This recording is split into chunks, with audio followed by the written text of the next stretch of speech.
सब लोग अभी से अगर आप थोड़ी सी खबरदारी लेंगे तो ये सब मैनेज करना सभी को पॉसिबल होगा। तो मेरा सभी नागरिकों से यही निवेदन है कि थोड़ा जो जो सूचनाएं दी जाती है उसका ठीक तरीके से पालन करें और हमें थोड़ी मदद करें। राजधानी राजधानी राजधानी राजधानी। कल हमने एक ऑर्डर इशू कर दी है, उसमें हमने 8 अधिकारी नोडल ऑफिसर करके नियुक्त किए हैं और जो अपने पुलिस अधीक्षक साहब है उन्होंने सुरगाना, पेट और ये सब जो ऊपर से आने वाले जो लोग हैं वहाँ पे चेक पोस्ट शुरू हुए हैं। रेलवे स्टेशन जितने भी हमारे नासिक के जहाँ से उत्तर प्रदेश, दिल्ली, गुजरात इस तरफ से कोई पैसेंजर आने की संभावना है तो वहाँ हर जगह पे चेक पोस्ट तैयार किया गया है। वहाँ मेडिकल का एक बंदा और पुलिस का एक बंदा ऐसे मिलके वो करेंगे। और रेलवे प्रशासन भी हमें पैसेंजर की लिस्ट भेजता है हर रोज, वो ईमेल पे हमें आती है, तो उनका भी कॉन्टैक्ट ट्रेसिंग हम करने वाले हैं। फ्लाइट से जो लोग उतरते हैं अपने यहाँ ओझर एयरपोर्ट पे, उनकी भी वो फ्लाइट में बैठते वक्त ही उनका RT-PCR रिपोर्ट उनके साथ होना कंपलसरी है, तो वो सब चेक करने की भी व्यवस्था एयरपोर्ट पे लाली हमने करके रखी हुई है। तो रेलवे, एयरपोर्ट और रोड तीनों जगह पे हम चेकिंग करना शुरू करेंगे। मालेगांव में सर गुजरात से बसेस भी आती है, ट्रक भी यहाँ से रोड का भी चेकिंग आपको करना है। तो रोड का इनको शायद SP ऑफिस से इनको इन्फॉर्मेशन आई होंगी, तो ये चेक पोस्ट जितने भी है वो लग जाएंगे और जो डाउटफुल पैसेंजर लगेगा, जिसको कोई सिम्टम्स है, उसे वहीं से वापस मनपा कार्यालय में आके सब परिस्थिति का जायजा लिया। आप सबको पता है कि मार्च 20 से लेके अभी तक गए 6-7 महीने हम कोरोना से लड़ाई लड़ रहे हैं और काफ़ी सारी मुसीबतों का सामना करते हुए हम आज इस मकाम पे पहुंचे हुए कि आज हमारे पेशेंट की तादाद बहुत कम हो गई है। लेकिन इसका मतलब ये नहीं है कि हम बिल्कुल एहतियात नहीं बरते या हम हमारे मर्जी के मालिक बन जाए और हम कुछ भी करें, ऐसा बिल्कुल ठीक नहीं है। क्योंकि अभी हम देख रहे हैं कि कई शहरों में, कई मुल्कों में सेकंड वेव शुरू हो गई है और ऐसा दिख रहा है कि पहले वेव से भी ज़्यादा खतरनाक ये सेकंड वेव है। पिछले बार आप सब लोगों को अंदाजा है कि कितनी मुसीबतों का सामना करना पड़ा, कितना जुगाड़ करना पड़ा, कितनी कीमत चुकानी पड़ी और उससे हम आज बच के सामने आए हैं। तो हमें ये चीज़ें दोहरानी नहीं है, हमें बहुत ठीक तरीके से सब चीज़ें जो गवर्नमेंट ने बताई है उन सबका पालन करना बहुत ज़रूरी है। फॉर्चुनेटली अभी जो कुछ भी तैयारी प्रशासन की तरफ से है वो बहुत अच्छी तरीके से चल रही है, जिसमें बेड्स जो है वो हम पिछले बार जितने पेशेंट्स हुए उससे दुगने भी पेशेंट हुए, तो वो सामना करने के लिए हमारी कैपेसिटी है। जो दवाइयाँ हैं उसके सब टेंडर वगैरह मंजूर हो चुके हैं और उसकी खरीदारी अभी शुरू हो जाएगी। डॉक्टर्स तकरीबन 250 डॉक्टर्स अवेलेबल है, नर्सेस वगैरह मिला के, और ऑक्सीजन की भी काफ़ी तादाद में यहाँ पे अवेलेबिलिटी हो जाएगी।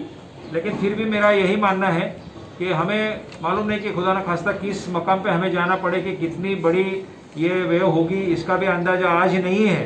तो हम जिसे पूरी तैयारी समझ रहे हैं वो सच में पूरी है कि नहीं, इसका भी हमें अंदाजा नहीं है। तो इसलिए मेरी यही गुजारिश है सभी से कि पिछले बार भी सभी लोगों ने बहुत अच्छे तरीके से कोऑपरेशन किया था, इस बार भी उसी तरीके से सब लोग अभी से अगर आप थोड़ी सी खबरदारी लेंगे तो ये सब मैनेज करना सभी को पॉसिबल होगा।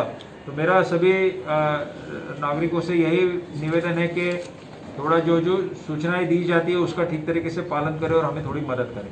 सर गुजरात की बॉर्डर से लगा हुआ नासिक जिला है, तो क्या कल हमने एक ऑर्डर इशू कर दी है, उसमें हमने 8 अधिकारी नोडल ऑफिसर करके नियुक्त किए हैं और जो अपने पुलिस अधीक्षक साहब है उन्होंने सुरगाना, पेट और ये सब जो ऊपर से आने वाले जो लोग हैं वहाँ पे चेक पोस्ट शुरू हुए हैं। रेलवे स्टेशन जितने भी हमारे नासिक के जहाँ से उत्तर प्रदेश, दिल्ली, गुजरात इस तरफ से कोई पैसेंजर आने की संभावना है तो वहाँ हर जगह पे चेक पोस्ट तैयार किया गया है। वहाँ मेडिकल का एक बंदा और पुलिस का एक बंदा ऐसे मिलके वो करेंगे। और रेलवे प्रशासन भी हमें पैसेंजर की लिस्ट भेजता है हर रोज, वो ईमेल पे हमें आती है, तो उनका भी कॉन्टैक्ट ट्रेसिंग हम करने वाले हैं।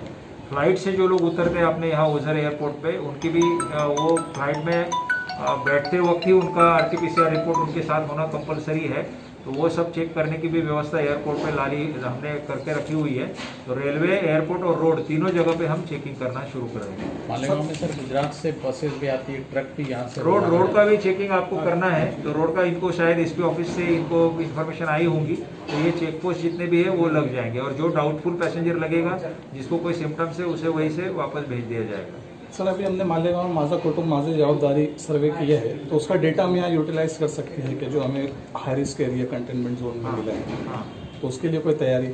उसकी तैयारी बहुत अच्छी तरीके से की है, लेकिन एक बात मुझे आपको बतानी है कि पहली वेव और दूसरी वेव में काफ़ी सारा अंतर रहने वाला है। वो डेटा जो था वो पहली वेव के लिए था कि जब हमने कोमॉर्बिड काफ़ी तरीके से ढूंढ लिया। 62 लाख लोगों का सर्वे हमारा पूरा हो गया जिले का, और उसमें हमें 2.5 लाख तकरीबन कोमॉर्बिड लोग मिले हुए हैं। तो वो सर्वे का दो तरीके से उसका यूज होने वाला है कि कोमॉर्बिड पेशेंट जो है, जो ज़्यादा ससेप्टेबल है किसी बीमारी के लिए, उन पर निगरानी रखने के लिए। लेकिन वो सब डेटा जो था वो एक उसकी अलग कीमत है। लेकिन इसका मतलब ये नहीं है कि आज हमारे पेशेंट पॉजिटिव नहीं निकले, इसका मतलब अब आगे भी नहीं निकलेंगे।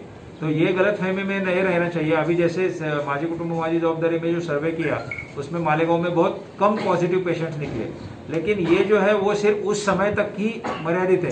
जैसे उस दिन वो पॉजिटिव नहीं निकले, फुल स्टॉप। उसके बाद अभी 2 महीने बाद क्या होगा इसकी कोई गारंटी कोई नहीं दे सकता है। इसलिए वो सर्वे का कोई इस तरीके से मतलब ना निकाले कि यहाँ अभी कोरोना फ्री हो गया है। ये उसका मतलब इतना ही है कि आज ये कोरोना फ्री है, इसका मतलब ये नहीं है कि ये हमेशा के लिए कोरोना फ्री बन गया। 2 महीने के बाद वापस 10,000, 20,000, 2 लाख लोग भी कोरोना के शिकार हो सकते हैं। तो ये हम लोगों ने दिमाग में रहना चाहिए और ये लोगों तक पहुंचाना चाहिए। कीमत है, लेकिन इसका मतलब ये नहीं है कि आज हमारे पेशेंट पॉजिटिव नहीं निकले, इसका मतलब अब आगे भी नहीं निकलेंगे। तो ये गलतफहमी में नहीं रहना चाहिए। अभी जैसे माझी कुटुंब माझी जवाबदारी में जो सर्वे किया उसमें मालेगांव में बहुत कम पॉजिटिव पेशेंट्स निकले, लेकिन ये जो है वो सिर्फ उस समय तक की मर्यादित है। जैसे उस दिन वो पॉजिटिव नहीं निकले, फुल स्टॉप। उसके बाद अभी 2 महीने बाद क्या होगा इसकी कोई गारंटी कोई नहीं दे सकता है। इसलिए वो सर्वे का कोई इस तरीके से मतलब ना निकाले कि यहाँ अभी कोरोना फ्री हो गया है। ये उसका मतलब इतना ही है कि आज ये कोरोना फ्री है, इसका मतलब ये नहीं है कि ये हमेशा के लिए कोरोना फ्री बन गया। 2 महीने के बाद वापस 10,000, 20,000, 2 लाख लोग भी कोरोना के शिकार हो सकते हैं। तो ये हम लोगों ने दिमाग में रहना चाहिए और ये लोगों तक पहुंचाना चाहिए।